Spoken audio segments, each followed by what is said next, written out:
Hello students, today we are going to start 5th chapter of class 7th, Lines and Angles. Before starting this chapter, we will discuss about some basic concept related to this chapter, and first topic is point.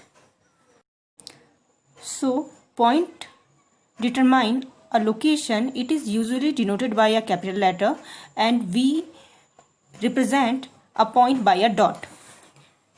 I make a dot here and we represent this dot by any capital letter. I write here A, you can write B, C, D up to Z, any letter. So this determine a point. Our second topic is line segment. A line segment corresponding to a shortest distance between 2 points. If we make 2 points and we draw a line from these 2 points and we measure this distance, so this distance is called line segment and it is represented by like this AB, and we make a small line above this, so this is known as the line segment. Our next topic is line. A line is obtained when a line segment extends on both sides indefinitely. As I explained earlier that a line segment is defined as the shortest distance between 2 points. If we extend these 2 points endlessly in both the direction, then we obtain a line. We represent a line like this. We write AB and make a double-sided arrow top of this. And our next topic is ray. Ray is a portion of line starting at a point and going in one direction endlessly. We can represent a ray like this. Here you can clearly see that we have a fixed point and we can extend this ray only in one direction. Our next topic is angle. An angle is made up of two rays starting from a common points. So for making an angle, first we draw a point and then we make two different rays from this common point. In this way we can obtain an angle. So here are some basic concept that you have already learned in your previous classes. Now starting our main topic, and in 7th class you will learn about the related angles. In related angle, we generally talking about the angles which are in the pair. So in the related angle, we learn about the two angles which are related each other by some property. So here are some related angles. First one is complementary angles.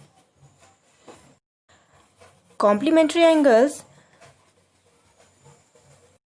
when the sum of the measure of two angles is 90 degree, then the angles are called the complementary angles.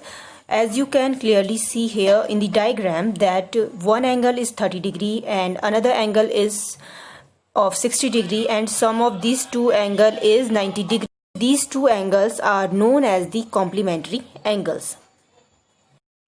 In the second diagram you can see clearly that one angle is of 35 degree and second angle is of 65 degree and their sum is 100 degree. Since their sum is not equal to right angle, it means 90 degrees, so they are not complementary angle. Condition for the complementary angle is sum of two angle is equal to 90 degree. Whenever two angles are complementary each other is said to be the complement of the other angle. In the first diagram, you can see here that one angle is of 30 degree, so it is the complement of the second angle. Similarly, we can say that the second angle is the complement of the first angle. Our next topic is supplementary angles. When the sum of the measure of two angles is equal to 180 degree, then these angles are known as the supplementary angles. In the figure given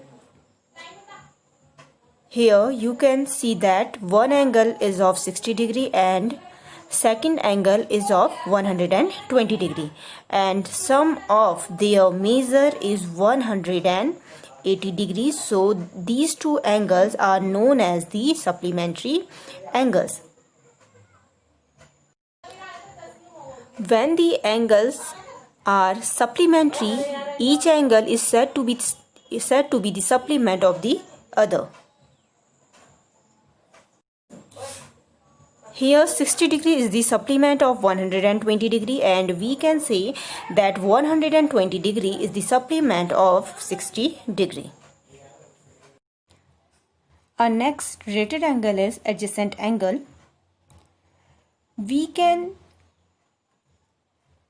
understand adjacent angle by the 3 points. If these 3 points are satisfied, then any angle is said adjacent angle, otherwise it is not an adjacent angle. Two angles are said to be adjacent angles if they satisfy 3 of its property, and the properties are they have a common vertex, they have a common arm, and non-common arm lie on the other side.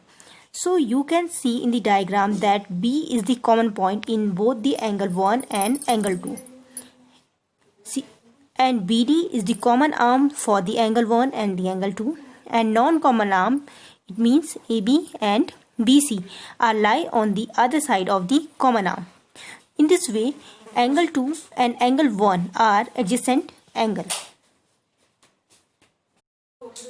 Linear pair is a special case of the adjacent angle. In adjacent angle, non-common arms lie on the either side, and they make any angle of any degree. But in linear pair, non-common arm make 180 degree angle. Together they form 180 degrees angle, or you can say that they form a straight angle. So here condition is angle 1 plus angle 2 is equal to 180 degree. Rest of the properties are same here as we learn in the adjacent angle. One common vertex, one common arm, and non-common arm lie on the other side, and together they make angle of 180 degree. Our next topic is vertically opposite angle.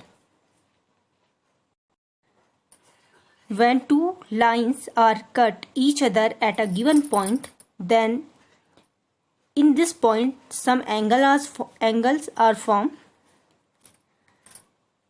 So angles which lie opposite to one another are known as the vertically opposite angle, and the value of these vertically opposite angles are equal. So we can write here angle 1 is equal to angle 3. Suppose if the value of angle 1 is 30 degree, then the value of angle 3 is also 30 degree. Similarly, we can see here that angle 2 is equal to angle 4. So these are the related angle. They are 5 in numbers. Thank you.